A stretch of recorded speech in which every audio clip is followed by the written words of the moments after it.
Hablaremos de tipos de interés, de tipo de clientes que buscan financiación y las mejores anécdotas que te puedas imaginar. Hoy vamos a hablar sobre los mejores trucos para tener la mejor financiación. También vamos a ver cómo preparar tu perfil antes de hablar con los bancos si tienes situaciones especiales como cuando tienes cierta edad, cuando ya tienes la libertad financiera y no dispones de una nómina, cuando eres no residente y en muchas otras situaciones. Y además voy a poner a prueba a mis compañeros a ver sus conocimientos sobre el Euribor y la financiación.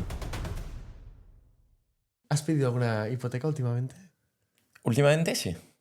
Cuéntanos. Bueno, para el edificio de la última vez que os El de había... Francia, sí, el de os Perpiñán. estaba contando. ¿Vale? Al 90%. No O está sea, he hipotecado el edificio más las obras. Y de 700.000 tengo que poner unos 600.000. Así que bien, estoy contento. Ya lo No está tengo mal. preaprobado y... ¿Y tienes otras hipotecas? O sea, en tu perfil cuando el banco te analiza, ¿tienes otras hipotecas Sí, y ven que tengo tienes más algunas deuda? otras hipotecas. Lo bueno es que con el tiempo he ido entendiendo un poco qué el banco le gusta ver y qué perfil le gusta tener. Entonces, pues siempre que voy a pedir una hipoteca, me lo planeo con 3-4 meses de antelación, pongo las cuentas perfectas, todo lo que quiere ver el banco y ahí entro al banco.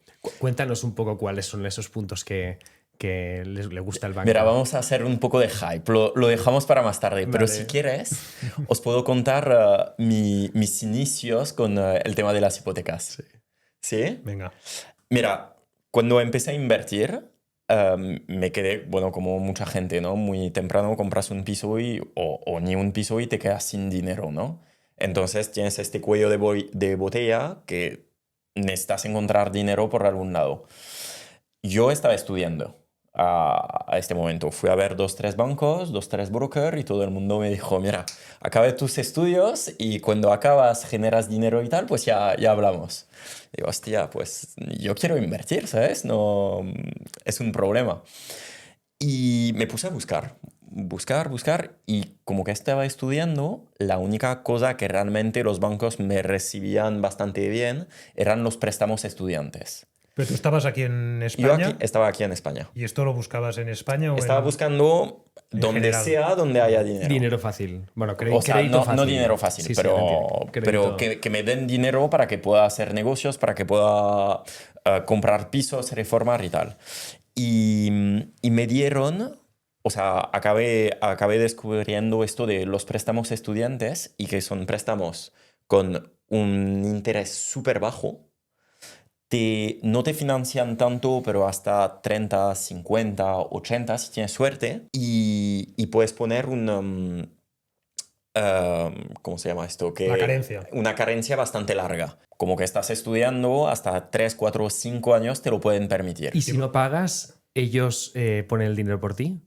¿El Estado, la administración? Muchas veces está respaldado por el Estado, pero yo creo que cuando pides dinero, pues tienes que pagar después. O sea, es un win-win, ¿no? Al final está muy bien intentar mostrarse de la mejor forma y tal, pero yo creo que es como un familiar te presta, pues le devuelves. Por mí son leyes básicas de la vida. Y eso, entonces pillé un préstamo estudiante. Y he dicho, pues está muy bien, esto un préstamo, me dejan el dinero casi gratis y tal, pues puedo comprar. Y fui a otro banco, vi que me lo O sea, tú dieron pediste también. préstamo estudiante, pero lo utilizaste para invertir. Full para invertir. Es un riesgo, ¿eh? Es Vale. un riesgo que hay que asumir después, que si te va mal, pues te va el doble de mal, ¿no? Porque tienes un préstamo detrás. Pero lo quise asumir en este momento y fue muy bien, porque pide uno, un segundo, un tercero y hasta 10. Entonces, claro, son préstamos de Joder, 50 sí que mil estudia euros. este tío, tiene Sí, 25 másters. Aquí no hay CIRBE. No, No sale no, en la no, no. CIRBE. Bueno, en la CIRBE francesa me imagino, Claro. ¿no? Pero Lo estaba pillando todo en Francia, pero lo miré así rápidamente y sé que existe también en España. Pero teniendo DNI francés y tal, lo tenía un poco más fácil, digamos. Y los bancos no se hablan entre ellos. No, flipé. Incluso los que son del mismo grupo no se hablan entre ellos. Y claro, pudo llegar de vuelta en España con $500,000 y ala, vamos a invertir. Luego sí, hay que decirlo, o sea, de este $500,000 no me gasté ni €1 en tonterías. O sea, ni lujo, ni fiesta, O sea, ni en viaje. estudios, tonterías, no.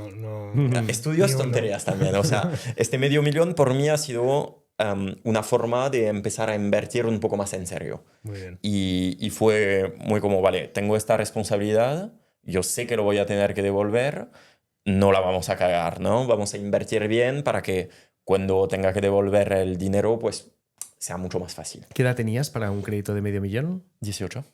Vale. Sí, sí, sí. 18 empezaba a Trucos estudiar. ilegales de Alexis. No, Sección ilegal. y al final lo que veo con los bancos, que al día de hoy ya tengo mucho, o sea, sigo teniendo estos préstamos, algunos, y hay buen rollo. Entonces yo incluso les digo, y ellos les da igual a partir del momento que lo devuelves. El día que ya empiezas a ya no pagar las cuotas, a pedir cualquier cosa, ahí sí que se te puede complicar. Te puedes poner Pero meter en un problema. por suerte siempre he sido buen pagador. Que siga así. Y les da igual si lo metes en estudios como si no. Quiero decir, o sea, en este caso era un crédito francés que tú te lo gastaste en el sector inmobiliario español. Sí. Bueno, en Sí, teoría no creo que les dé igual, pero. En pero no se teoría no. enteran. Es como cuando pides el préstamo para hacer una reforma y pues hay bancos que te piden el presupuesto de la reforma, no sé cuántos, y otros que. Vale, para la reforma, vale, y no te piden nunca ni un presupuesto. O te piden el presupuesto, pero después no validan si la has Por hecho ejemplo, o no. ahí te pedían la matrícula. Te Vale. pedían la matrícula y Pero claro, tú algunos lo que utilizaste una hacían para era, todas. te doy la mitad del primer año y la segunda mitad del segundo año. Pero Bueno. bueno, no hay un control excesivo, digamos, y puedes manejar de una forma o de otra. Pues hoy Muy bien. hablamos de financiación, ¿no? Hoy vamos Vale. a hablar de financiación con Baiteca y bienvenidos al Juego del Ladrillo.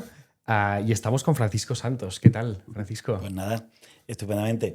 Muy bien. A ver si nos Aquí- explicas algunos trucos de estos de Sí, Alexis. bueno, superarlo va a estar complicado, porque $500,000 con 18 años, sin papá y sin No mamá. dais $500,000. Uf, complicado, pero bueno, intentaré dar los tips. También muchas gracias por contar con nosotros, la verdad. Y siempre es un placer, obviamente, pues dar eso, toda la información que al usuario pueda servir de cara a plantear su futuro y planificarlo mucho, mucho mejor. Muy bien. ¿Qué tipo Pues- de hipotecas dais? Bueno, nosotros principalmente, Baiteca es una marca que está enfocada al cliente no residente, fiscal. Trabajamos, pues bueno, todo tipo de hipotecas, principalmente la de primera residencia, segunda residencia, trabajamos el autopromotor, también lo que viene siendo la extinción del condominio, cambios de hipoteca, que está muy enfocada a la mejora cuando bajan los tipos de interés. Es el foco principal nuestro y es el perfil que nosotros queremos llegar. Después existen otro tipo de productos ya un poco más complejos que yo siempre recomiendo al cliente que consulte con nosotros. Pues bueno, uno que ha surgido en la conversación anterior es la reforma. ¿Puedo hipotecar mi activo inmobiliario para reformarlo? Pues sí, mediante hipoteca, por supuesto.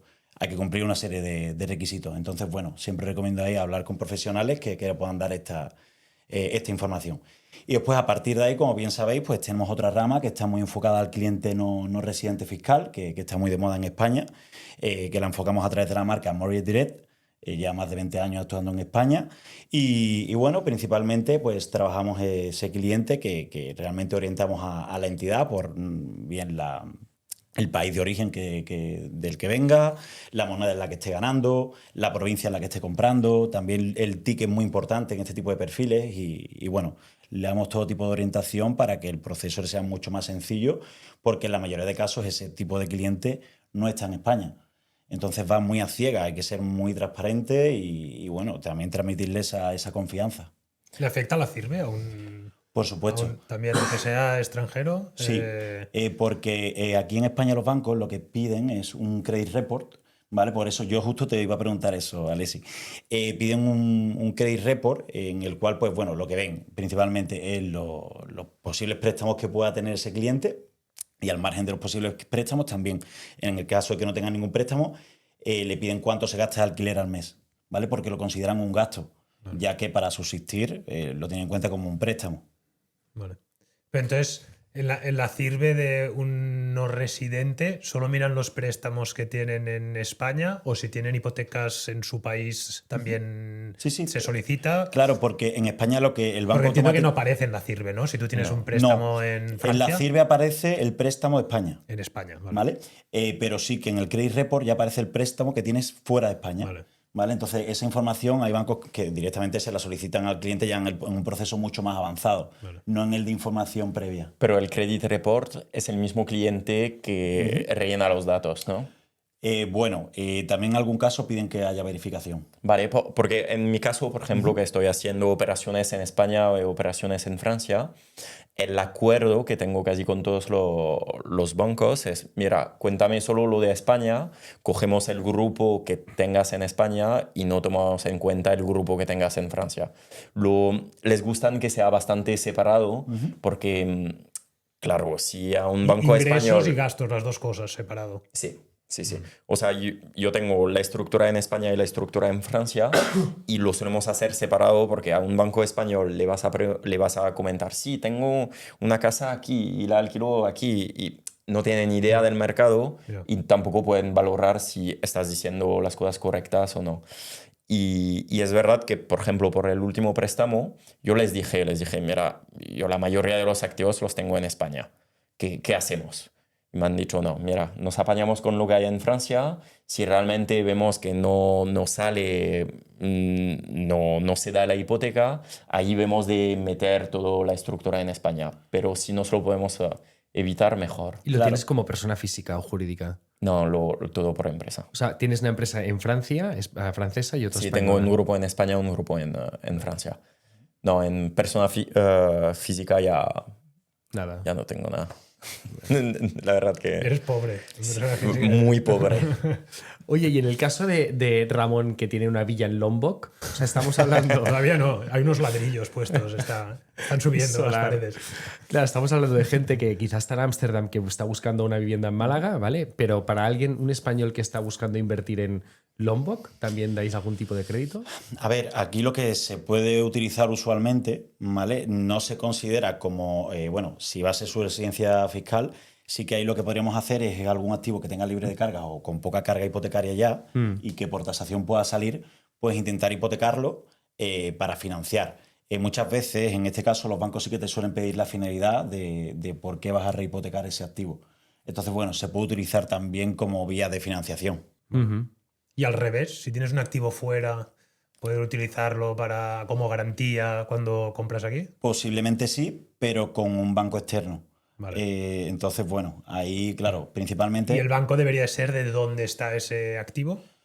Normalmente sí. Vale. Entiendo que, sobre todo siendo producto bancarizado, sí. Vale. A no ser que ya, pues bueno, nos vayamos a capital privado y obviamente que ahí ya Ahí sabemos puedes que hacer sale lo todo. que quieras, o sea, vale.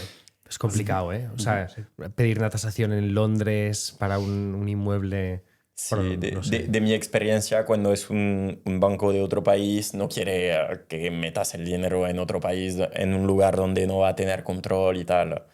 O sea, es complicado. Hombre, yo lo que más complicado veo a la hora de que haya un impago del activo, claro, al no estar en territorio nacional tuyo controlable, que incluso te puedas tener problemas a la hora de ejecutarlo.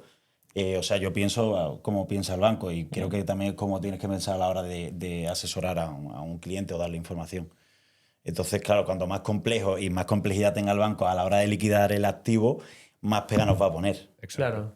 Fran, cuéntanos, porque al final el broker hipotecario lo que hace es juntar toda la información para que esté muy bien ordenada y luego allí conseguir la financiación correspondiente, la hipoteca, ¿no? ¿Cuáles son esos 3 puntos para salir guapo en la foto y esos red flags que realmente el algoritmo o lo que sea, pues hace que sea más complicado conseguir la financiación? Claro, bueno, a ver, normalmente siempre lo más complicado, y bueno, lo he comentado al principio, es meterte en operaciones de forma acelerada, sin ningún tipo de control ni estructura. Es muy difícil, porque bueno, al final también muchas veces nos guiamos por las emociones o el calentón de oye, he encontrado este chollo o creo que es la oportunidad de mi vida, porque he visto la cuota y se me queda pues 300 euros más bajo de lo que estoy pagando. Eso es uno de los grandes errores. Y después, principalmente, creo que al margen de ese error, pues sobre todo pues que la gente tiene aún, en España sigue habiendo desconocimiento a la hora de entrar en el sector de lo que viene siendo un endeudamiento, que a lo mejor un préstamo de 3.000 euros sí que te puede saltar y sirve esa cuota, ¿vale? Incluso a día de hoy también sigue habiendo, aunque no lo creamos, mucha información en cuanto al ahorro que tiene que aportar un cliente. Porque muchas veces se ciñen a un titular. Oye, pues a los jóvenes le llegan a dar el 95%. Es que hay que cumplir ciertos requisitos también. También en ciertas comunidades autónomas. Entonces, bueno, eso es principalmente un poco lo que nos encontramos. Y de cara a salir guapo en la foto, pues yo siempre diría que es muy importante, y bueno, esto estaréis hartos de escucharlo por activa y por pasiva, tener estabilidad laboral.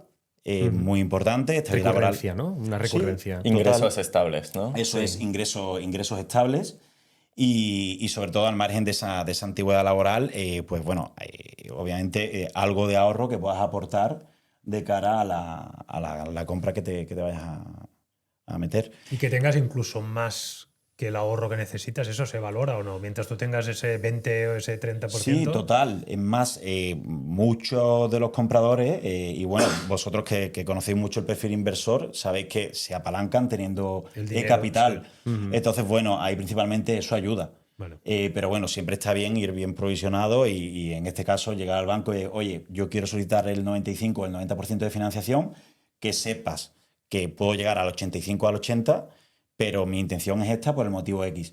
Entonces, ahí yo creo que también, Albert, la figura del broker hipotecario es muy importante, ¿vale? ¿Por qué motivo? Porque, bueno, nosotros principalmente, al margen de que obviamente vamos a asesorar y guiar al cliente de la forma más transparente posible, ¿vale? Si vemos que hay algún tipo de stop o de barrera que la financiación se nos pueda torcer, le vamos a decir, oye, Albert, que sepas que nosotros vamos a intentar del 95%. Lo normal es tener 2 años de antigüedad con X ingresos. Tú estás al borde. Si no te puedo conseguir el 95%, te doy la solución de que te puedas conseguir 85 o el 90 con X bancos. ¿Vale? Siempre vamos a daros alternativas. Pero ahí creo que es muy también difícil y complejo también acercar al cliente a la realidad. Muchas veces choca, pero creo que también es importante. Sí, para complementar un poco lo que has dicho, me dices si en algún momento me equivoco, pero yo veo como 5 ramas muy importantes para el tema de tener un buen perfil bancario. Es lo que hemos dicho, la primera es ganar dinero y tener unos ingresos estables. Pero además de esto, creo que es muy importante declarar bien, porque la primera cosa que va a hacer el banco es preguntarte tu renta. Si tienes ingresos de 10.000 al mes en los 6 últimos meses, pero que en tu renta tienes 0, el banco no le vale. Luego, además de tener este ingreso estable, intenta ganar más los meses antes de pillar la hipoteca. Si puedes hacer, yo qué sé, horas extra, meter un poco más de dinero en la cuenta, subirte un poco el sueldo estos últimos meses antes de pedir la hipoteca, perfecto, es un plus. Luego, el dinero que debes inútilmente, tipo los préstamos personales. La tarjeta de crédito. La tarjeta de crédito, el préstamo del coche. Todo esto, limpieza, fuera. Sí.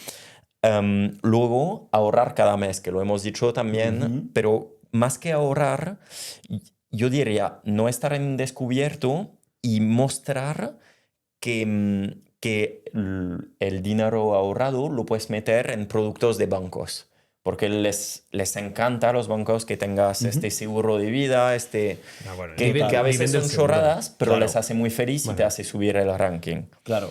Ahí yo creo que Alexi, y perdona si te estoy cortando, por ejemplo, lo primero que has comentado de los 5 tips, estamos enfocados al cliente autónomo, al solicitante que es autónomo, ¿vale? Entonces, ahí yo, por reforzar también lo que ha comentado él, es muy importante que el cliente autónomo tenga en cuenta que muchas veces no solo le tienen en cuenta la renta del primer año, sino que también le tienen en cuenta la renta de los 2 últimos. Sí. ¿Vale? Entonces muchas veces no es suficiente con esos últimos 12 meses, sino con los últimos 24. Sí, tanto. Si puede haber buenas rentas, incluso las 3 últimas, mejor. Claro, genial.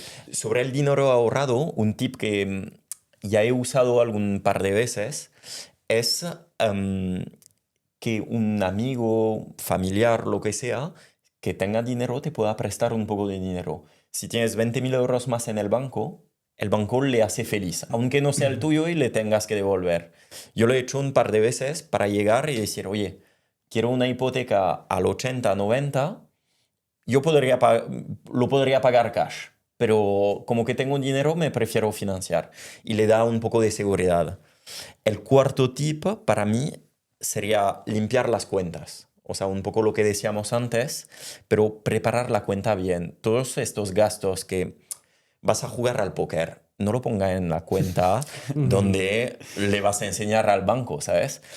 Lo que se podría decir es tener dos cuentas. Una cuenta, dos cuentas personales, pero una cuenta secreta, una cuenta para el banco bien limpia, bien buena de ver, ¿no? Sí. Y como último tip, creo que hay que comprar dentro de la lógica. Tipo, si ganas 2.000 euros al mes, no pidas un préstamo con una cuota de 1.600 al mes. O sea, esto, por más bonito que tengas el perfil, hay que tener un poco de lógica. De sentido común, sí.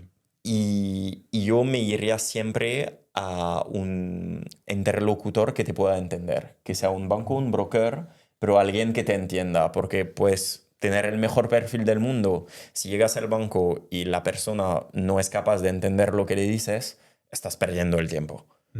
Bueno, aquí está el papel del broker, ¿no? Que mi pregunta es, ¿el broker, quién es el cliente del broker? ¿Es el banco o es el inversor o el muy que buena. quiere comprar? Son los dos. Ganáis de los dos. ¿No? Ganáis de los dos. Claro, o sea, nuestro cliente son los dos. Vale. Entonces, ¿cómo jugáis este equilibrio para sí. tener contento a las... que es Claro. compatible, ¿eh? Pero ¿cómo tenéis contento a los dos lados? Es Claro. como los API, ¿eh? Cuesta ponerse de un comprador, lado el del otro, vendedor. ¿eh? Sí. Bueno, esta pregunta no es tan compleja como parece. Realmente, de cara a lo que viene siendo el banco, al final nosotros lo que también le hacemos es una labor de llevarle al cliente que por perfil ellos buscan. ¿Vale? Entonces ellos nos piden X antigüedad laboral, X porcentaje de financiación, X porcentaje de DTI, o sea, de endeudamiento, y a partir de ahí nosotros enfocamos al cliente, a lo que viene siendo a estas entidades, también haciéndole un filtro, ¿vale? Y es la forma que tenemos de que también el banco se sienta a gusto con nosotros. Por eso también nuestro cliente es el banco, ¿vale? Y después, de cara al cliente, ahí nosotros lo que hacemos es enfocar su perfil a estas entidades que le estamos haciendo la labor comercial, ¿vale? Nosotros realmente no enfocamos al cliente a una entidad porque nos pague más, nos pague menos. Nosotros enfocamos al cliente a lo que viene siendo a una entidad para darle una solución, o a X entidades por darle X soluciones y que él pueda tener una comparativa, y nosotros, dentro de las dudas que le puedan surgir, ¿vale? Pues decirle, oye, pues mira, en este caso hay X productos vinculados, en este no, pero en este, sin embargo, en este tercer caso, pues no te descapitalizas y el dinero que tienes pensado pedir para la reforma te puedes apalancar en esta entidad porque la tasación te está dando. Entonces, bueno, creo que hacemos ahí esa parte de equilibrio, sobre todo enfocando el cliente a las entidades que él realmente cualifica y al banco dándole al cliente que ellos buscan.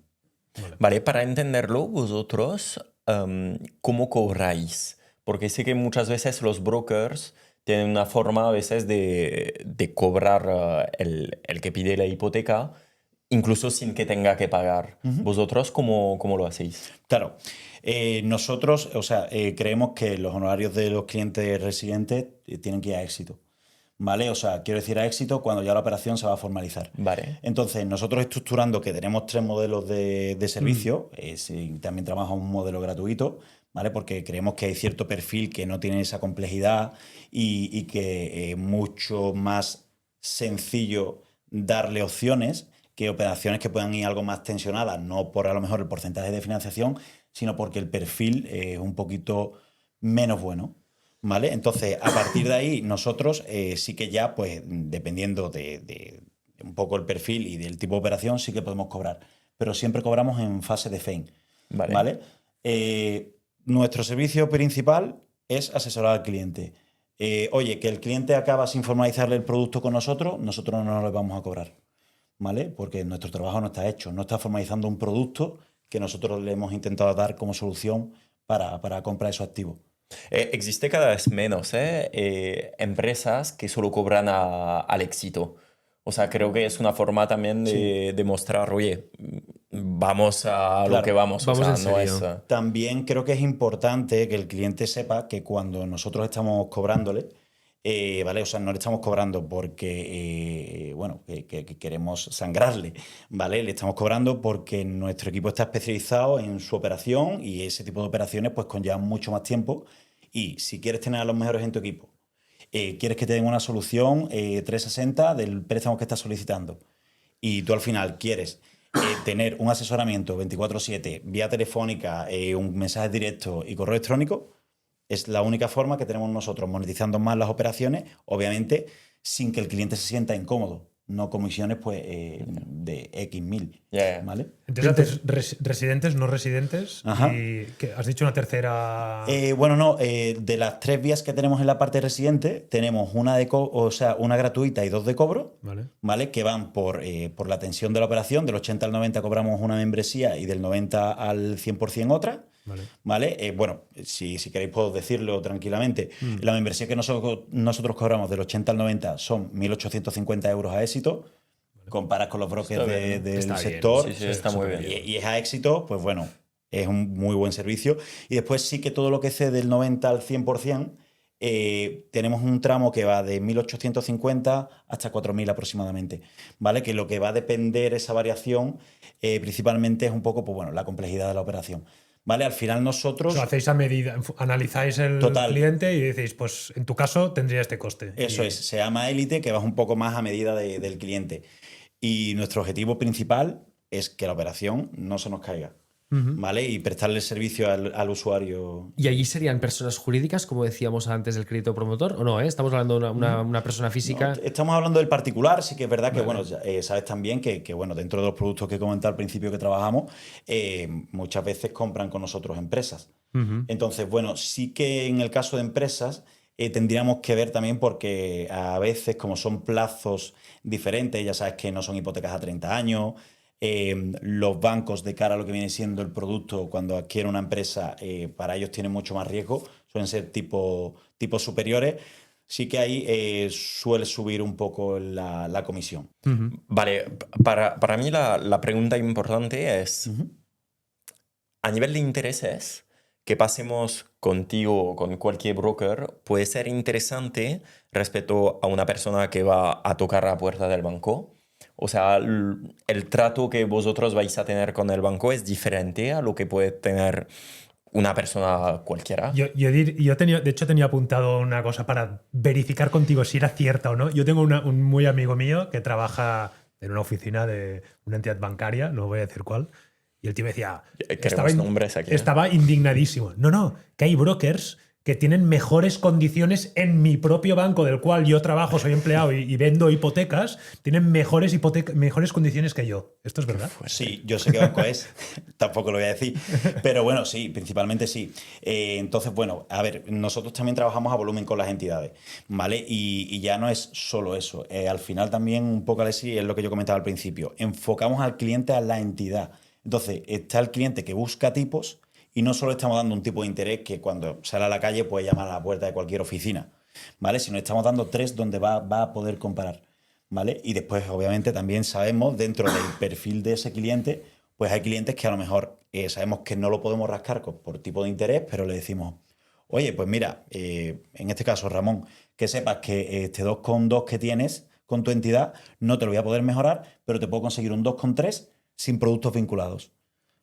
Entonces, ahí ya estamos entrando a hablar en una operación que tú dices, bueno, ojo, que no tengo productos y a lo mejor por un 0,10 menos tengo la nómina domiciliada, si me quiero meter en otro producto ya estoy amarrado con mi nómina, tengo un seguro de hogar, tengo un seguro de vida y ya después vete con X entidades que te pueden meter alarma, plan de pensiones, tarjeta de crédito, Sí, y todo ahí lo nos que- podemos inventar 4.000 Y muchas veces productos. es un poco en plan, bueno, lo pillas o no te doy el préstamo, ¿sabes? Total.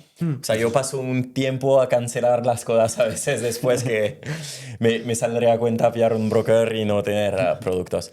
Pero sí, por haber hecho los dos, haber tocado a muchos bancos, muchas puertas, pero también haber pasado por broker, yo personalmente, de mi experiencia, la diferencia que he visto es a nivel de tiempo, pero, vale, sí. Yo creo que ir al banco como persona sale a cuenta si eres el amigo del director de la agencia, y no hablo del pequeño comercial, de alguien potente en el banco, pero vas a perder tiempo igualmente, porque vas a tener que gestionar todo y tal.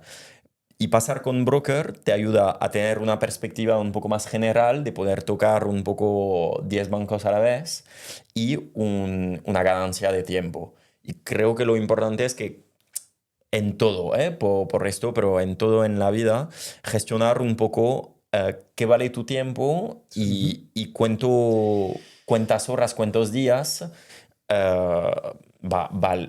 vales, ¿no? Y al final, si por 1.800 euros te ahorras 2 semanas de trabajo, hombre, Y te ahorras según lo que vinculaciones ganas, y te ahorras... claro. Y que al final es que un punto de porcentual, tú lo miras a 25 años y el ahorro es 10 veces miles. esos 1.800 que te ha costado. Claro, y también importante, que a nosotros no solo nos llama el cliente que necesita un broker por X financiación, también nos llama el cliente que busca tipos, bueno, que por eso también ahí tenemos un perfil que está enfocado al cliente gratuito, pero también cuando el cliente X nos llega con un préstamo que nosotros sabemos que dentro del país bancario que nosotros tenemos no vamos a competir y vamos a hacerle perder el tiempo, oye Alexis, encantado de conocerte. Eres un tipazo, pero tienes también un tipazo. Yeah. Entonces, de interés, digo. Entonces, Ofrecerle una botella, claro, una buena botella a final de año, ¿no? eso es. Entonces, sinceramente, te recomiendo que firmes con esta entidad y a partir de ahí, pues,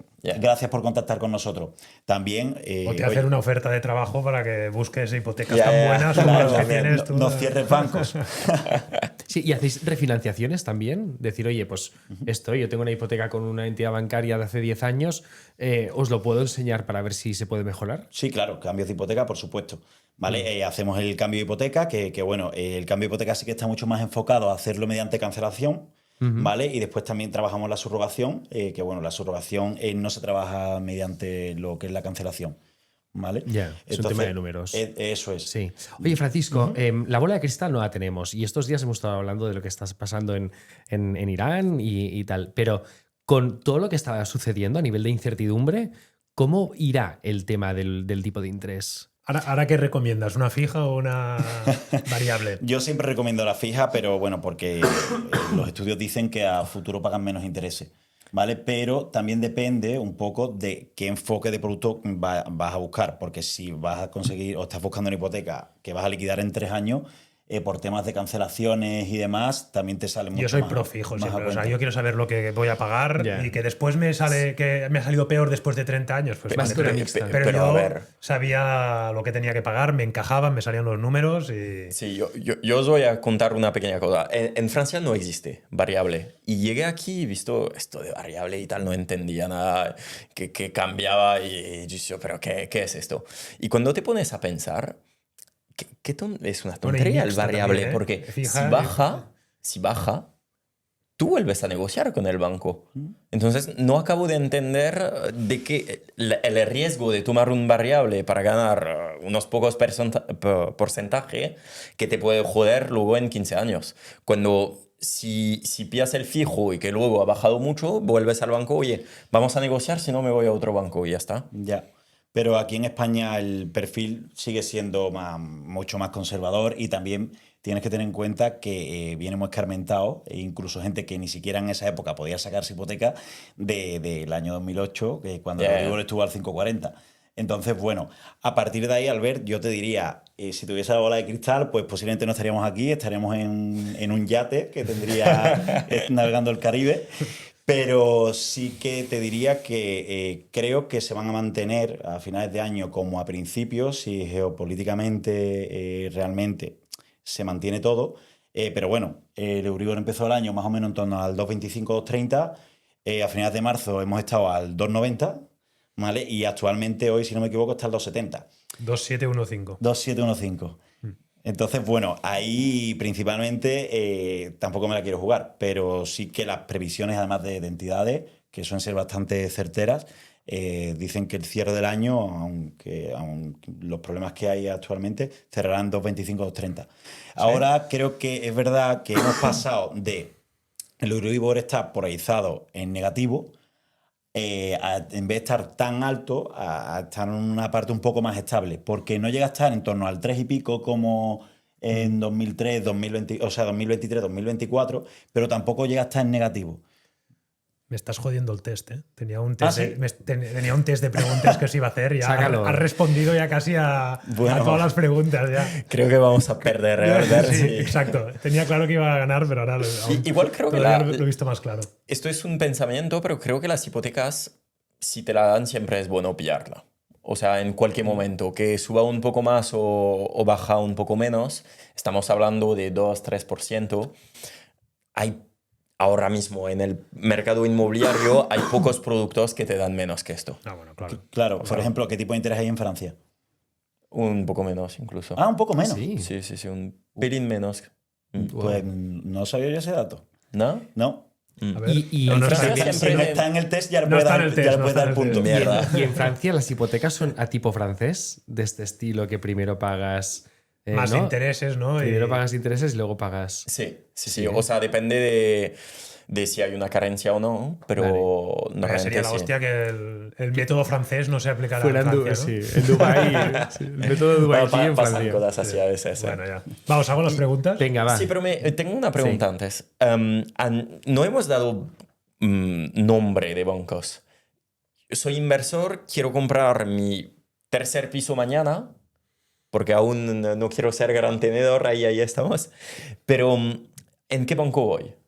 Si no quiero pasar por un broker, soy inversor. Vale. Vale. Como persona física. Vale, a ver, aquí realmente al final, bueno, todos los bancos. Pero ¿quieres que se moje de nombres de entidades? Sí, tanto. Yo sabía que esto iba a surgir, aunque antes Pero hemos comentado que no pues quería. tú, Alberto. o Ramón. Pondremos un pi. Pero bueno, no, principalmente al final o sea, el producto de inversión lo dan todas las entidades. Nosotros sí que trabajamos con las grandes entidades, que bueno, y incluso el inversor, donde va a acudir primero, siempre va a ser Banco Santander, CaixaBank, BBVA, pero es por un tema de cuota de mercado que tienen. Vale. A partir de ahí, sí que pues el inversor que ya compra en zonas un poco más donde a lo mejor por importe estos bancos no puedan entrar, pues a lo mejor hay otros factores como los habitantes de la provincia o la localidad donde está comprando, Vale. Pues sí que se pueden utilizar cajas rurales. Sí. Pero primero irías a los grandes y luego a los pequeños. Sí, bueno, Vale. yo primero llamaría a un broker. Oye, yo también llamaría a un broker, pero primero haría, no sé por qué, siempre me han funcionado mejor con los pequeños. Sí, total. Cajamar, Laboral Cucha y Claro. bancos más pequeños, menos Ibercaja. famosos. Sí. Sí, pero tú realmente haces este trabajo de ir a hablar con no sé cuántos bancos a ver. No, ahora que Es que- ya que después de conocer brokers. No, pero yo lo digo en está, serio, yo no lo he hecho pero nunca.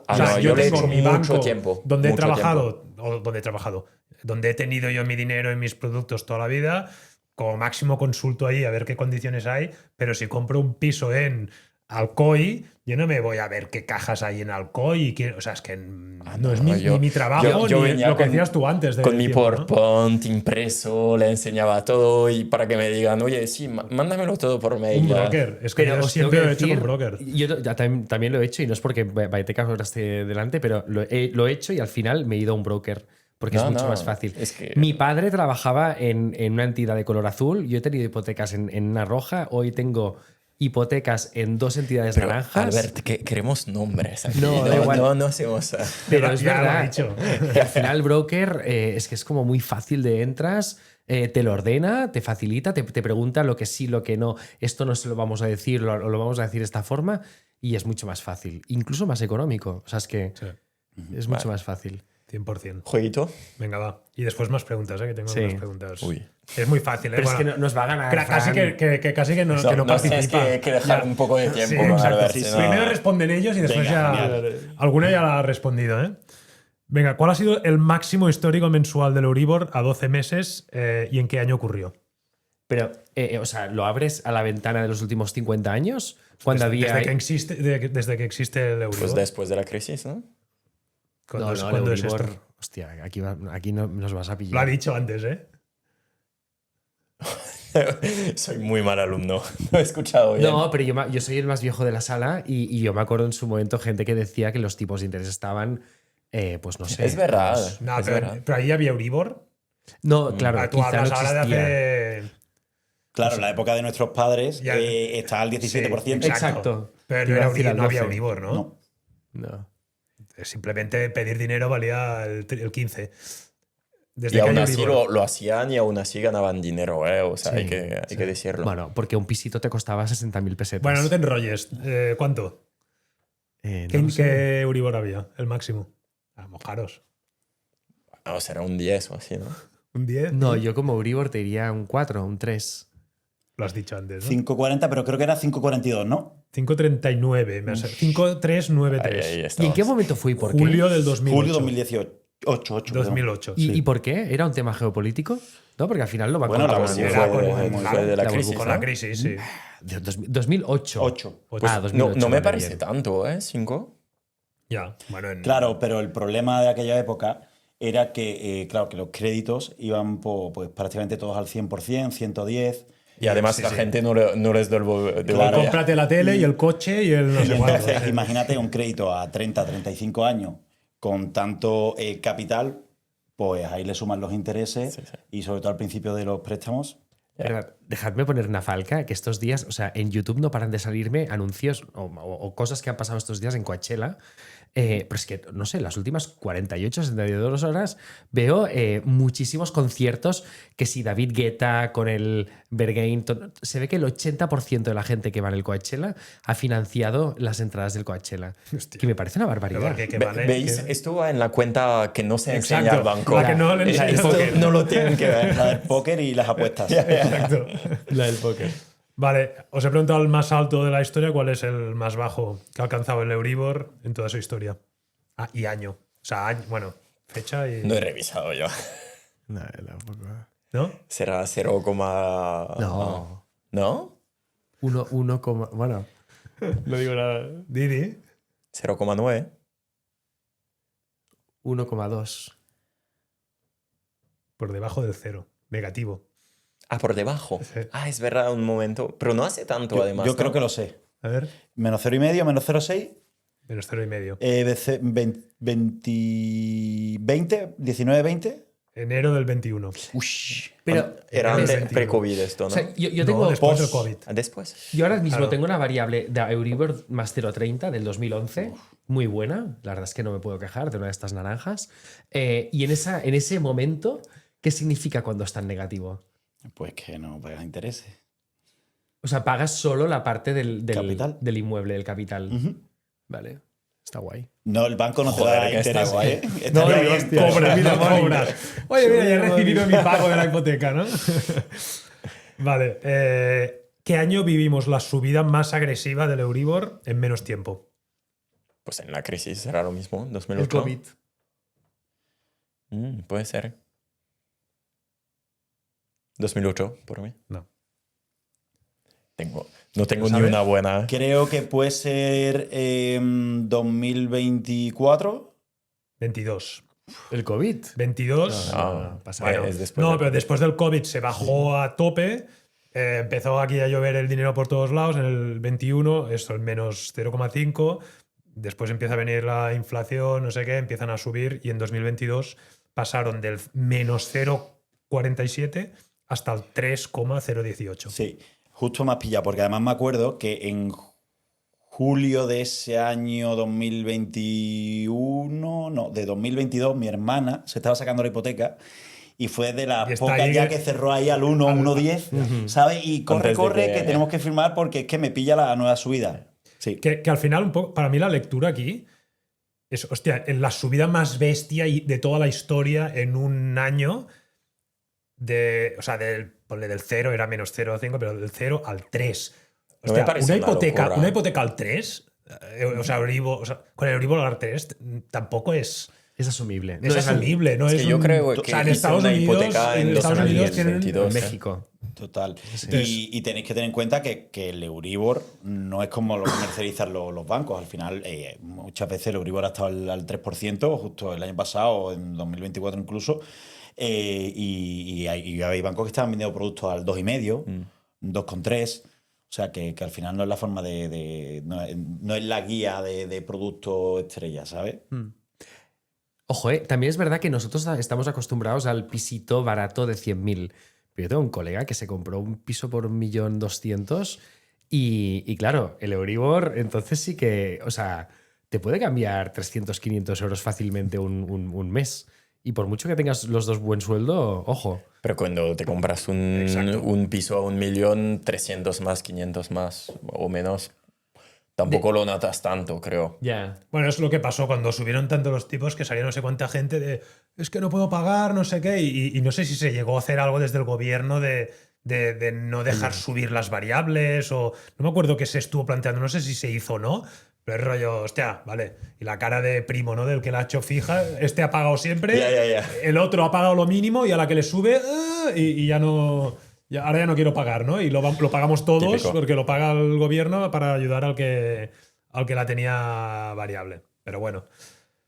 Bueno, y la última. Aquí es bola de cristal. Actualmente, lo he dicho antes, estamos a día de hoy al 2,715. ¿En qué valor creéis, antes lo has dicho, ¿eh? ¿En qué valor creéis que cerrará el Euribor este año? Has dicho 2,25, creo. 2,25, 2,30 he dicho yo. O sea, que mejorará respecto a lo que está ahora. Aunque la inflación suba, por el precio del gas, o sea, Bueno, la bola de cristal no la tiene nadie, ¿eh? Yo digo igual porque no ha fallado en ninguna pregunta.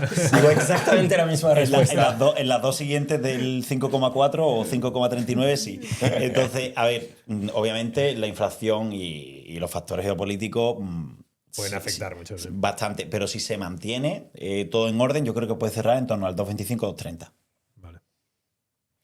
Vale. Bueno, Bueno, si él buen lo dice... jueguito, me ha gustado. Sí. No has acertado ni una, pero te ha gustado, ¿no? Ya. Lo he pasado bien. Has aprendido, ¿no? Ahora Pero puedes... yo soy de trucos, no, Sí, no soy de teórica. Y anécdotas. Pues mira, hablando de trucos, un truquito que yo... Antes habéis hablado, ¿no? De que si tienes que tener vincular la nómina, no sé qué, no sé cuántos. A mí me pasó esto. Primera hipoteca, me piden la nómina, no me acuerdo, Banco Rojo. Pongo ahí la nómina. No la tenía allí, la tenía en otro banco, en el Banco Azul. La moví al otro. Segundo piso, al cabo de unos meses, pues la hipoteca que me ofrece mi broker, que es la mejor, no sé qué, pum, es en otro y también me piden la nómina. El truquito que hice yo, no sé si es legal o no, ahora ya no lo estoy haciendo, por eso lo explico. No. Como al final yo lo puedo hacer esto, porque aunque sí que tengo una nómina, la empresa es mía o parte es mía, pedí al contable, o sea, al gestor laboral que me dividiera la nómina en dos.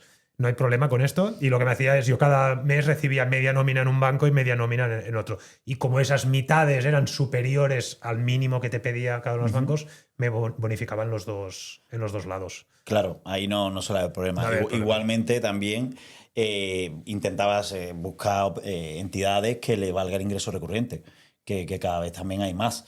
Entonces, bueno, y eso sí que puede dar un poco más las cajas esa flexibilidad. Vale. ¿Sabes? O tú mismo que eres autónomo, hay algunos que la cuota autónomo, con domiciliarla ya te vale, en una pues tienes la cuota autónomo y en la otro otra el ingreso. nómina. Vale. Vale. ¿Más trucos? ¿Algún truco más? Sí, yo he hecho deberes un poco y he intentado pues ordenar los 7 trucos que se suele hacer para comprar una casa. Entonces, del peor al que a mí me parece el mejor. Os voy a dar mi opinión y cuando algo os parece raro y que tendría que ser aún peor, me lo digáis. Vale. Son trucos que se suele hacer en España aún al día de hoy y que yo escucho hablar y tal. El primero es pedir un préstamo personal, además de la hipoteca, para pagar la entrada. Yo por mí es el peor. O sea, si el banco no te da la hipoteca es porque lo más probable es que no seas capaz de pagar. Entonces, es muy probable que te pongas en la mierda y más si es para invertir en tu vivienda principal. Pero hay muchos Si no bancos vas a generar. que no es por tu perfil, sino que por política dan hasta el 80%. Entonces no significa que no puedas pagar ese 20%. Entonces, yo no es algo que recomendaría. Y porque pero esta es algo persona que no lo ha puedes podido hacer. ahorrar, entonces. Bueno, esto es otra cosa. Yo no lo haría, pero depende también de la oportunidad. O sea, si se te está pasando por delante esa oportunidad de tu vida, Sí. que sabes que estás comprando con descuento, que en 6 meses lo vas a vender a un precio mucho más alto y tal, yo tiraría de ese O crédito. pedirle esa diferencia a un familiar, préstamo a un familiar también. O sea, Esa sin ir es mi más lejos, recomendación. Sí. ¿Cómo? Esa es mi recomendación. Ese Ya. 20% no un préstamo personal, sino un préstamo de un familiar. Es que, Sí. además, el préstamo personal, luego, si quieres una segunda hipoteca, el banco te va a decir, mira, quita todos, Y que aparece todos en sirve y... eso es Exacto. peor. Luego, el penúltimo, sobreescriturar. O sea, pasa mucho que hay pisos que se venden a 150 y se escrituran a 200 para que este 80% de financiación cubra el 100%. Ilegal, y por mí es tomar un riesgo No, y pagas más innecesario, pagas ¿no? más ITP, pagas, o sea, no... Y al final compras un activo mucho más caro de lo que vale. Si lo tienes que vender mañana, con los impuestos y tal que has pagado de más, no te sale a cuenta. Pero para sobreescriturar necesitas un tasador que no conoces de nada que te haga una tasación con una garantía hipotecaria. No. Hay sobretasación y sobreescriturar.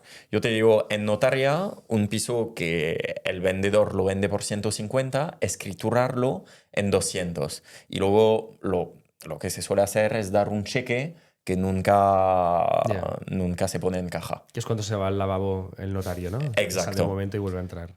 Malísima idea. O sea, Total. malísima idea. Muy mala idea. Sobretasar.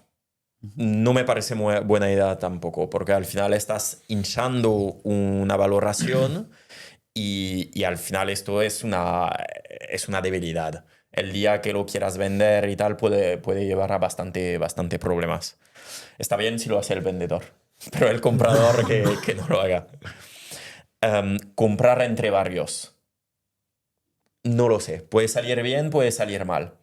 O sea, ¿Qué es comprar entre barrios? para una vivienda, tipo con socios o Entre con un varios. familiar. Entre varios. Entre He oído varios, barrios. sí. un barrio. No. Entre varias personas. Bueno, sí. gran tenedor, ¿no? Al 50-50 y así no constas como Sí. gran tenedor, que esto se hace mucho en Cataluña. Puede salir bien, pero tienes que conocer muy bien la persona, tener confianza, querer vender al mismo tiempo, porque cuántas veces pasa que uno quiere vender, el otro no, y se vende a mitad de precio, porque solo se vende por mitad Aparece de Alexis divisa. para comprarlo a mitad de precio. Ahí estoy. Ahí hay oportunidad, ¿no? Luego, ya estamos en los tres primeros, que ya me parecen mejores estrategias. Esta es la de Ramón, comprar para reformar y refinanciar, una vez que la reforma está hecha. Yo El BRR. lo veo bien, ¿no? Lo he hecho, sí. O sea, creo que es una forma de poder tener más financiación y poder ya ponerse en otro proyecto. También en Estados Unidos que hacen el BRRRR. Esto es viable aquí. Yo he hecho el BRRR, pero no consiguiendo lo que se vende en Estados Unidos, que es la rentabilidad infinita, porque consigues tasas mucho más alto, porque has hecho la reforma, no sé qué, y recuperas más pasta de la que has puesto. Yo intenté hacer esto y no, o sea, a mí el banco me limitó a que era el 80% o el 90%, no me acuerdo, pero del valor de compra y no o sea, me lo limitó para que no me saliera más del 100%. De hecho, el Banco de España hoy hace lo posible para que esto no exista. Correcto. O sea, ha puesto unas normativas expresamente para que no exista el modelo americano. Pero ¿tú lo has visto que alguien lo puede hacer esto? Hay gente que dice que lo ha hecho, no sé si es verdad o no. Pero... Hay gente que lo ha hecho, Vale. pero no tantísimo, o sea, no tan estirado como el modelo americano. Vale. O sea, es muy complejo. Además que ya estamos hablando de perfiles que son totalmente, top perfiles, De otro nivel, que sí. también incluso ya entran con otro tipo de modelos, juegan con pignoración y tal, pero no es fácil, ¿eh? Nosotros, yo no lo veo día a día ni tampoco lo escucho día a día. O sea, de hecho, en Estados Unidos ven bien que tú veas el piso como si fuera un negocio y por lo tanto le saques una renta y una recurrencia. Bueno, en Estados Unidos el banco analiza el activo como Sí. lo puedes analizar tú como inversor. Con una Cambio aquí, P&L, sí. el activo casi que miran la tasación, el no sé qué, pero no miran la operación o el negocio. Te miran a ti, tu nómina y tus ingresos y Pero tú eres el aval. De hecho, aquí el Banco de España no le gusta que tú compres algo que exista un inquilino dentro. O sea, Bueno, está mal ya. visto Sí, que sí, sí. uses al inquilino como tu fuerza para conseguir el cash flow. Y cuando lo miras como negocio, al contrario, es algo bueno que muchas veces que haya alguien Sí. dentro. Sí. Incluso hay bancos que no te dan financiación si el activo tiene un inquilino. Está alquilado. Correcto. Está alquilado. Incluso hay otros que en vez de darte el 60 o 70% que te dan para un producto de inversión, o te llegan a dar el 50% o directamente, como he dicho, denegado. Vale. Porque le es mucho más riesgo. Aparte de inquilino, también tema ocupa. Después tocamos tema ocupas. En top 2, que por mí esto es lo más infravalorado que hay aquí en España, es buscar un vendedor flexible. O sea, creo que hay 1000 formas de cosas de plantear un Que te vendedor financie el vendedor. que te financie el Alquiler con opción a compra, por ejemplo. por ejemplo, típico, o arrasaplazadas, lo que sea. Pero hay 1000 formas de que el vendedor te financie. Y Te puedes financiar también con el gobierno, con Hacienda, pagando ITPs más tarde, Sí. algunos truquillos que puedes, Sí. parte de los costes de compra, aplazarlos sí. bastante tiempo. Sí, sí, sí. Y el top 1, creo que esto es muy claro, pues generar más dinero antes de comprar.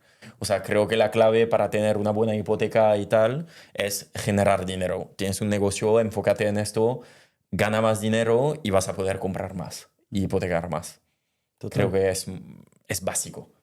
Alguien que cobra el salario mínimo, pues le va a costar, ¿no? A Céntrate en comprar maximizar X pisos. ingresos antes de invertir o de pedir una hipoteca. Bueno, Y esto tanto. está claro, sí. Esto es como el debate siempre de si centrarte en maximizar ingresos o en reducir gastos. Entiendo que de cara al banco, de cara a ponerte guapo, como decíamos antes, prioriza más el ingreso o el gasto comedido reducido. O depende. Depende de la entidad. Porque al igual que, por ejemplo, de ingresos, y ahora que estamos enfocando también mucha parte de la conversación al cliente inversor, hay muchos inversores que tienen los activos alquilados. Entonces hay entidades que sí le tienen en cuenta ese alquiler al 100% y hay otras que se lo tienen al 75% o al 50%. ¿Vale? Entonces, lo ideal y de cara al banco lo que quiere y para que el cliente venga guapo a la entidad y para presentarlo es que no exceda del 30% de endeudamiento. O sea, que de los ingresos que él tenga, todas sus deudas con la deuda futura no supere el 30% de esos ingresos que tiene.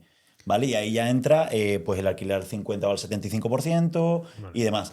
Pero entonces es más importante el ingreso, porque aquí Total. en ese cálculo, si yo después ingreso 20.000 al mes, pero me gasto 19.000, ellos lo que van a mirar es que esos 20, ese 30% de esos 20 no Claro. exceda, ¿no? Y por esto mismo también, algo que a la gente le choca mucho, los bancos piden los movimientos de cuenta.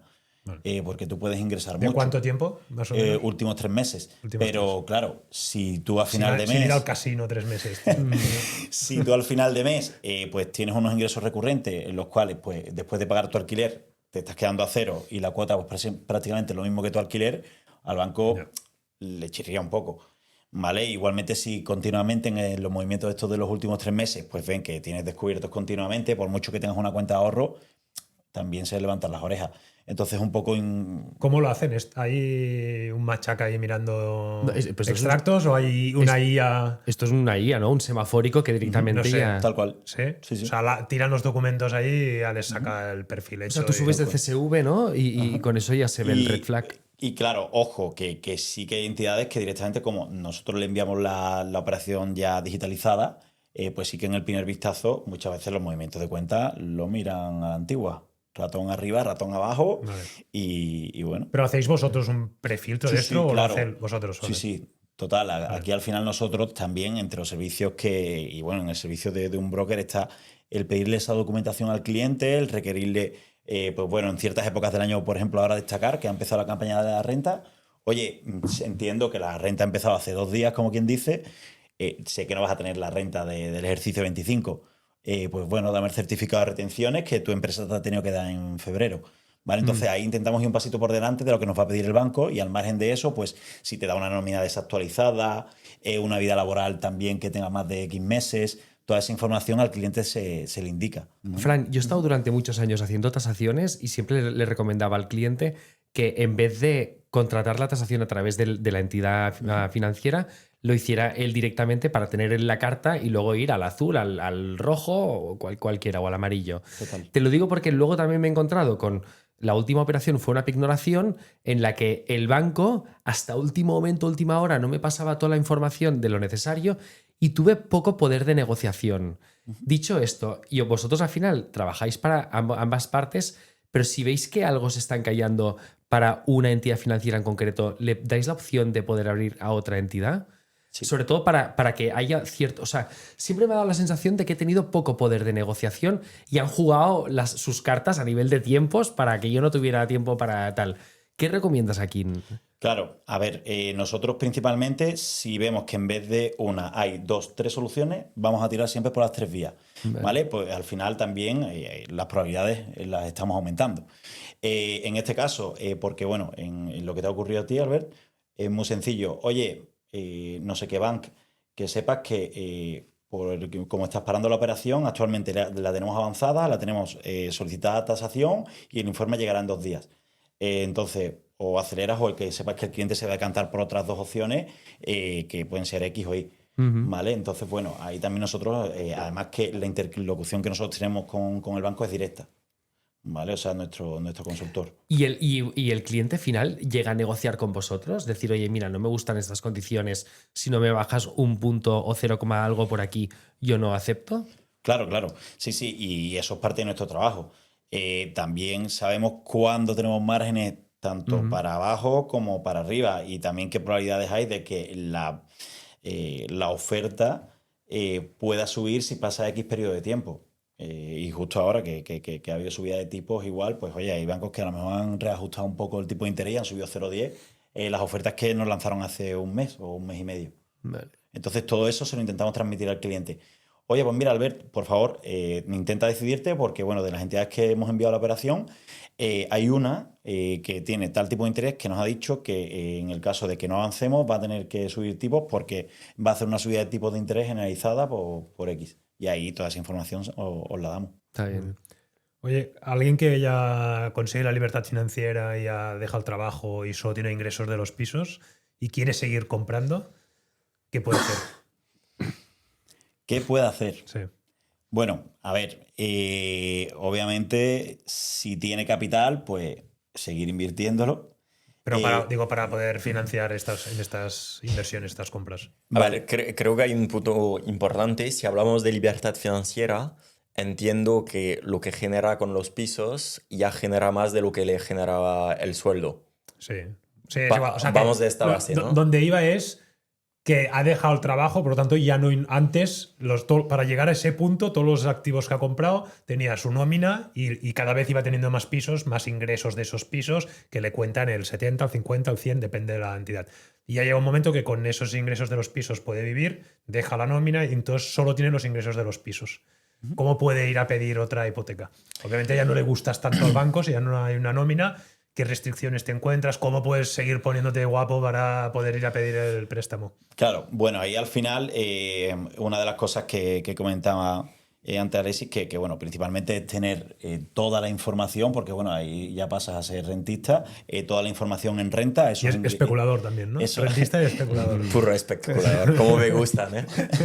Esos ingresos bien declarados, después tener una buena guía de todo lo que estés apalancado, pues esos 3 últimos recibos, y al margen de eso también pues estructurar lo que viene siendo pues el crédito que puedas solicitar. Ya un poco sí que ahí los bancos vas a saber claramente que eres un perfil inversor 100%, entonces eso de apalancarte a más del 60-70% se acaba. No cuela decir que es tu vivienda habitual, ¿no? Correcto. Es la número 25. Y Claro, lo que sí cuela es justo antes de dejar el trabajo hacer 2 o 3 hipotecas. Claro, entonces, o vivienda habitual 30 metros cuadrados, cuando te estás declarando que tu vivienda habitual son 170, pues me chirría un poco. Entonces, a partir de ahí, toda esa información bien estructurada ya. Y obviamente, ahí ya... Obviamente, profesionales, importante, porque siempre vamos a enfocar la operación a bancos que sabemos que la inversión son mucho más flexibles, que le van a poder dar soluciones y que de primera esas entidades nos van a decir, oye, sí, oye, no. Que lo van a ver bien. Claro, o sea, total. que si cuadran los números, sí, no te van a decir que no por el hecho de no tener una nómina. Total. Y se cuenta, o sea, y es igual que sea en pisos en tradicional que en habitaciones. Se va a ver con los mismos ojos. ¿Te van a valorar o te van a considerar el mismo porcentaje si es tradicional o es habitaciones? ¿Cómo funciona esto? En principio suelen tenerlo en cuenta porque eso es política de la entidad. Entonces el alquiler lo haga por habitaciones o lo haga el alquiler tradicional, te lo va a tener en cuenta, ¿vale? Pero o sea, miran el ingreso final, ¿no? Claro. Aunque sea pisos turísticos, claro, digamos. Entonces lo que te tienen en cuenta es el ingreso, ¿vale? Pues te pueden tener ese 50, 75 o 100%, ¿vale? Y algo que iba a comentar era que también importante, que ocurre mucho con el perfil inversor, en este caso el rentista que tú comentabas que tiene su libertad financiera, es que en muchos casos puede reforzar también la operación, reforzarla con algún activo que tenga libre de cargas. Vale, sí. Entonces, en ese escenario sí que a lo mejor en vez de irse a ese 60-70%, sí que podemos buscarle un escenario de un porcentaje algo mayor. Vale. ¿Vale? Entonces, bueno, a partir de ahí ya nosotros siempre vamos a buscar soluciones y que siempre tenga alternativas. Por eso es muy importante también que cuando un asesor o un broker o tu mismo gestor del banco te está preguntando, pongas todas las cartas sobre la mesa, porque realmente no es un tema de sobreinformación, es un tema de juntar toda tu información para hacer una cualificación lo más correcta posible y darte una solución Llevarte total. A la entidad que mejor encaja con, Eso es. con tu perfil y con lo que buscas. Sí, sí, y dentro de esas entidades, pues buscarte una solución extra en el caso de que no salga la operación de 10 que tú buscabas. Pero es verdad que lo que dijiste del rentista, el típico inversor, si tiene bienes que aún no están hipotecados, Bueno, sí, esto yo creo siempre. que es clave. E incluso, no lo sé, pero sé que a veces funciona. Bueno, sí lo sé un poco, pero es ponerse como segunda hipoteca. No les gusta mucho los bancos, pero si es una hipoteca que ya casi has devuelto lo que tocaba, se pueden poner como segunda garantía y puede aportar como una garantía más, digamos. Extra. Claro, la doble garantía, que por eso yo comentaba que también es importante que ese perfil, cuando dé información en su portafolio de activos, tenga bien claro que el banco, que quiénes están libres de carga, cuáles no, porque también lo puede estar preguntando por reforzar la operación o incluso poder apalancarse más en vez de en un producto en dos. Y ahí sí se puede sobretasar. En este caso sí. Más preguntas. ¿Persona mayor? 60 años, ¿quieres seguir invirtiendo? O hasta qué edad ya no o nos hasta van qué a edad dejar. vas a tener ya problemas y O sea, o a partir de cierta edad, ¿qué trucos o qué cosas puedes hacer para O sea, a que te partir de sigan los 45 financiando? es más complicado conseguir una hipoteca. Bueno, Realmente a no. menos años. No tener demencia. Pero no, pero ya hablo ya de alguien, no sé, 60 años. Entonces, Realmente se puede, ¿vale? O sea, nosotros incluso trabajamos con entidades que llegan a edad más plazo a los 80 años, ¿vale? O sea, o sea, tu edad más, más el los años plazo de que hipotecas pidas, hasta 80. Eso es. Entonces puedes pedir una hipoteca con 70 años, ¿vale? No es lo común, igualmente, ¿vale? Entonces, bueno, aquí principalmente 65 años, no va a haber ningún tipo de problema. Tienen que acompañar los ingresos y también los gastos para el tema de endeudamiento, ¿vale? Y obviamente nos hemos encontrado de todo, desde la típica persona de 60, 65 años que está comprando su activo para primera residencia, pues porque bien tiene que ubicarse en una vivienda que es más cómoda o más pequeña, o ya la vivienda anterior se le ha quedado grande y se va para allá. O bien también nos encontramos el típico perfil de 65 o 70 años que, oye, me quiero comprar mi segunda residencia ahora, o quiero invertir todos mis ahorros o parte de mis ahorros en una parte Y si en un está producto de jubilado inversión. y lo que cobra es la pensión o es. La pensión es una nómina. La pensión es la nómina, vale. Es una nómina. O sea, es lo mismo. Cualquier ingreso que tengas cuenta. La pensión cuenta. Tal cual. Si tienes un fondo que no sé qué también cuenta. Tal cual. Vale. Si tienes una hipoteca, te resta de la misma forma que al cliente que está profesionalmente activo. Y en el caso de que tenga cualquier otro ingreso que pueda venir por un alquiler o por cualquier otra actividad que esté realizando, se tiene en cuenta. Vale. Interesante. Ah, guay.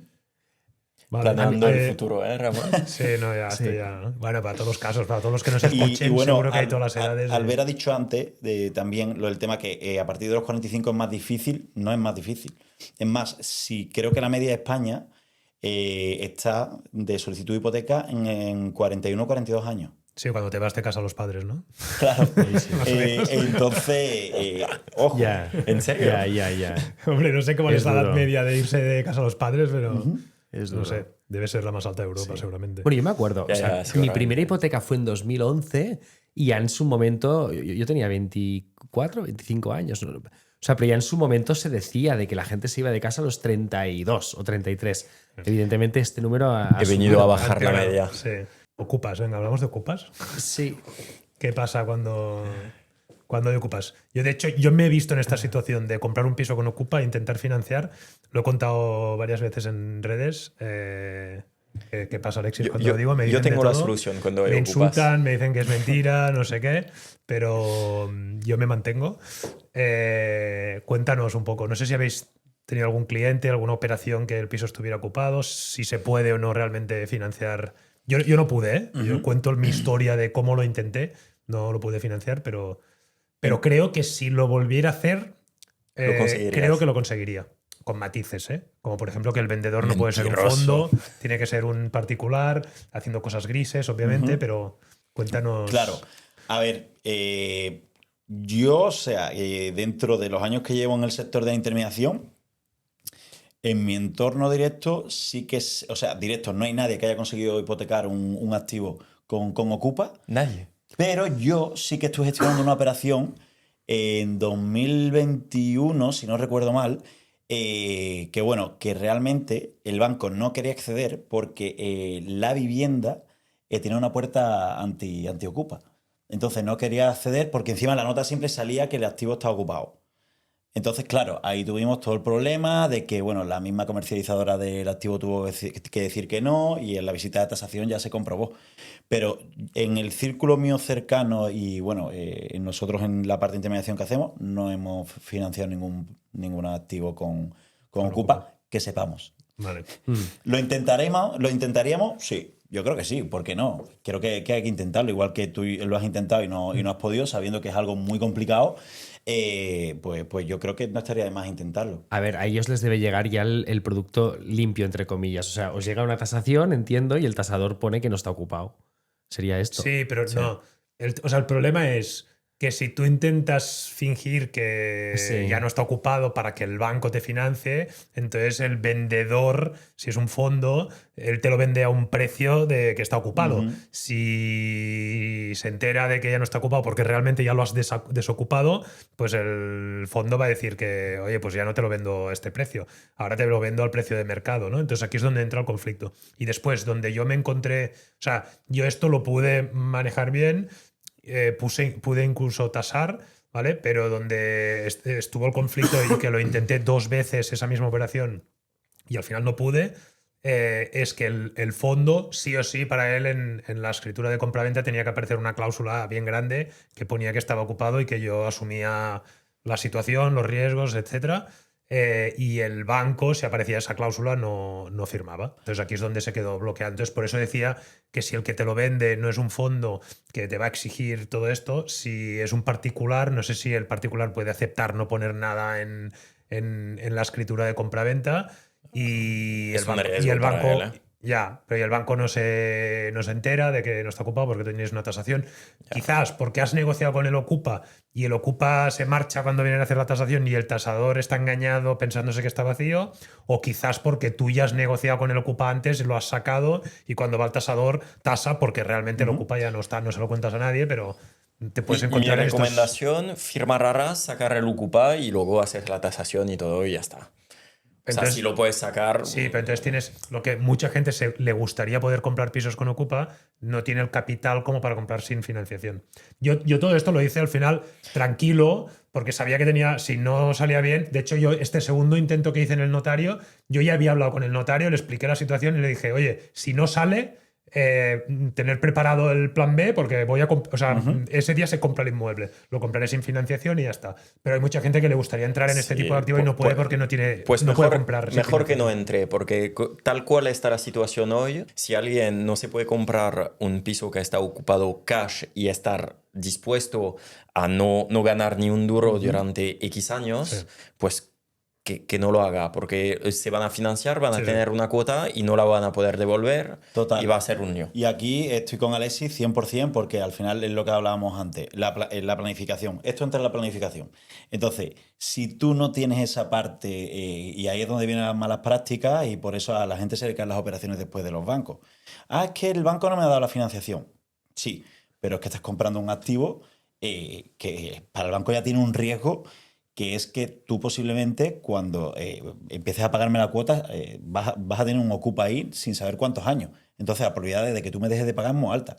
Entonces, la operación se le cae y ahora, ¿quién tiene la culpa? ¿El banco o ese cliente que no ha hecho esa planificación de decir, oye, es que no tengo ese dinero? Tú lo hiciste en este caso, es un ejemplo. Es un buen ejemplo el que tú has puesto, porque tú tenías tu plan B. Exacto. Y te voy a añadir algo. Un piso ocupado está como activo de compra, está hecho para inversores, no está hecho para particulares. Correcto, total. Y si Cataluña o España o lo que sea no quieran más inversores que compren producto inmobiliario, pues que quiten las ocupas. Y así... 40% de los ocupas de toda España están en Cataluña. Ya. Pues aquí Fantástico. todos De a hecho, comprar una de las pisos cosas que de aprendió ocupas. el Banco de España en la crisis del 2008-2011 fue en la parte de riesgos diferenciar muy bien el riesgo de la primera residencia, segunda residencia y del inversor, ¿no? O sea, que me imagino cuando te viene alguien y te dice, no, es que estoy comprando este inmueble. Si es primera residencia o segunda residencia, tendrá un riesgo distinto a que si es incluso un producto inversor en el que si te van mal las cosas será el primer piso que dejarás de pagar. No, o sea, entiendo que vosotros lo tenéis muy bien diferenciado esto. Claro, a ver, al banco al final, cuando llega el cliente inversor, siempre quiere tener toda esa información o un poco tiene ya dos activos y pues dice, oye, me estás diciendo que ya tienes 3 activos y este lo estás comprando como segunda residencia. Si es inversión, yo no te voy a dar, pues a lo mejor el 70%, te voy a dar el 60 o el 50% y listo. Y después hay otros bancos que dicen no entro porque no quiero asumir ese riesgo. Entonces, ahí obviamente también nosotros se lo trasladamos a los clientes. Claro. Cosas que aparecen en la CIRBE, que la gente quizás no... Para empezar, mucha gente en España no sabe lo que es la CIRBE, que es donde te aparecen las deudas que tienes, es lo que va a consultar el banco antes de darte otra hipoteca, quiere ver todo lo que tienes, ¿no? Hemos hablado antes, hemos comentado de tarjetas de crédito, préstamos personales, hipotecas, etcétera. Yo tenía el coche de ahora, no, lo anterior era un renting, no me aparecía. El siguiente me hice un leasing y me apareció y me jodió porque no lo sabía. ¿Hay más cosas que aparezcan y que...? Pues a mí me sorprendió una cosa que yo no tenía ni idea y me ocurrió a mí personalmente, y es que solicité una hipoteca con una entidad y sin tener tarjeta de crédito ni siquiera con la entidad, yo ya tenía esa disposición y me aparecía la disposición como tal de 3.000 euros, pero claro, no se apreciaban cuotas porque, bueno, al final yo no la tenía activa. Pero bueno, al margen de eso, cualquier préstamo, es que hay gente que piensa que hay préstamos de 2.000 euros que no salen, en este caso, en CIRBE, y sí que salen. Sí. Entonces, bueno, en Pero general, la predisposición te sale. Sí. Cuando te llaman y te dicen, oye, que No, tienes que haber 30... firmado. Ah, vale, sí, firmas. No, esto no es predisposición, esto es tener un crédito preconcedido. Vale. Predisposición es que tú tienes una línea de crédito que tienes no 3.000 euros claro, que puedes disponer cuando tú quieras. Tipo póliza de crédito, ¿no? sí, Sí. pero Aunque no la uses, está. me salía. Ya. Y, o sea, yo llevo bastante tiempo en el sector y yo me sorprendí, dije, me quedo sorprendido. O sea, no sabía ni que tenía una tarjeta de crédito con X disposición. O sea, ni A mí me ha idea. pasado con, no sé si era póliza de crédito o qué era, pero tenía una bastante grande que no la he llegado a utilizar nunca. Y al pedir un préstamo me dijeron, oye, ¿y esto qué sale aquí qué es? Y yo, ¿qué? O sea, tardé un rato en decir que coño, tengo una hipoteca más aquí que no me he enterado, y era la predisposición de una línea de crédito, no sé qué era. Y evidentemente los cofidis y esto también sale. Obvio. Sí. Eso es lo primero que sale, ¿no? Sí, o sea, los préstamos al consumo salen todos. Y es lo peor. Es lo peor. Claro. Es lo peor. Es Ven, un mal préstamo al indicio. consumo personal y tal. Mal indicio, sí. ¿Os piden cosas ilegales algún cliente? Tipo, no, la típica que se habla mucho en el sector inmobiliario, que es de pide tres hipotecas a la vez, o sea, compras 3 pisos, 3 hipotecas a la vez, con bancos distintos. No sé si esto funciona o no, si lo recomiendas o no. Yo no ¿Qué cosas se hacen así? No lo recomiendo, y es más, principalmente una de las cosas por las que existe la ley de crédito inmobiliario es para evitar este tipo de malas praxis y evitar que el cliente pueda llegar a impagar cualquier tipo de préstamo. Entonces, ¿que nos las habrán propuesto? Sin duda. ¿Que se han realizado? No. Porque al final nosotros lo que tenemos que ser es transparente con el cliente, porque la ley de crédito inmobiliario no solo está para regularizarlo, sino también no solo sanciona al banco o al intermediario de crédito inmobiliario, también puede sancionar al cliente. Vale. Porque le puede pedir a lo mejor una devolución de cierto porcentaje del crédito durante X días. O Desde total, que era ¿no? formalizado. Sí, sí. Sí, sí. Entonces, no recuerdo cuánto era el importe, pero creo que era un 30 o un 60%, no lo recuerdo. Pero claro, entonces, bueno, ahí nosotros también estamos para indicarle al cliente, oye, a lo mejor no es tu momento de realizar la operación de esta forma, o al menos con nosotros no. Porque como también os he dicho al principio, nuestros clientes son los bancos. Y yo no quiero que un banco piense que nosotros estamos enviando una Claro. operación Claro. ocultando la información, porque es una pérdida de confianza total. Y nos 100%. podéis encontrar que un inversor viene con vosotros, hace todo el proceso y en paralelo está haciendo otra operación de otro inmueble Sí, pero que lo no está lo pueden haciendo él. saber. No, ya, pero el banco se puede pensar que si se acaba descubriendo Ah, esto, no habéis sido vosotros, con vosotros el cliente solo ha hecho una, pero el otro la ha hecho él por su cuenta, con otro banco. Te puedes encontrar, ¿no? Con Hombre, esta situación. te puedes encontrar seguro. Hay mucho pillo por ahí, pero no, vamos, bajo nuestra supervisión, No, ya, claro. te puedo asegurar que no, Vale. no se Oye, avanza. Fran, cuéntanos alguna anécdota, algo que haya pasado a lo largo de los últimos años. Pues habrá pasado miles de cosas al mes. A ver, en cuanto a anécdotas, bueno, os puedo contar miles, pero tengo anécdotas de operaciones grandes, tengo anécdotas de operaciones que, bueno, esta parece muy típica, pero incluso tenemos operaciones que cuando se ha llegado a la formalización después de un año de un crédito hipotecario, pues justo después de conseguirlo, después de tantos meses, por temas de registro del activo, en este caso una parte de la propiedad ha fallecido. Y entonces la parte que heredaba toda la propiedad eran como 12 Hostia, suerte. 12 partes. Y estuvimos esperando otro año y medio más para de nuevo sacar el préstamo. O sea, ese cliente ya tenía una relación con nuestro equipo. Sí, el de la hipoteca eterna, ¿vale? Entonces, bueno, eso fue, pues imaginarse, 2 años y medio prácticamente con la operación. Y sobre todo también eso, que el cliente se dio cuenta de que la confianza ahí por nosotros, y nos lo dijo cuando ya firmó, oye, si no llegase por vosotros no hubiese firmado esto en la vida. Subieron, bajaron los precios, pero bueno, respetaron mucho el tema del precio de compra-venta y se formalizó. Y así pues muchísimas. Ya también es verdad que bueno, yo creo que ese tipo de cosas está bien, sobre todo de cara al equipo, comentarlas, porque bueno, son anécdotas que se dan el día a día y también te alegran más y se piensan oye, que cualquier casuística es algo serio, ¿no? Se dan este tipo de cosas que es verdad que de cara al trabajo que le estás echando a la operación son muchos meses y sobre todo eso, el mantener la confianza del cliente. Pero bueno, también te alegran un poco el día, sobre todo cuando salen bien. Bueno, ¿y alguna operación que cuando te llega dices, buah, esto es un reto de conseguir que financien por la casuística del inversor, por la casuística del activo, porque es un tío que ya está endeudado hasta las cejas y que, pues haciendo ahí ingeniería de deuda, que hayáis conseguido alguna operación así? De esas muchas, ¿Sí? muchas, sí. Y sobre todo también muchas veces nosotros siempre intentamos eso, pues sobre todo de cara al inversor, o sea, cuando está comprando un activo, pues decirle, oye, trabajamos con alguna entidad que lo vemos claro que a lo mejor podemos intentar que te apalanques un poquito más, ¿sabes?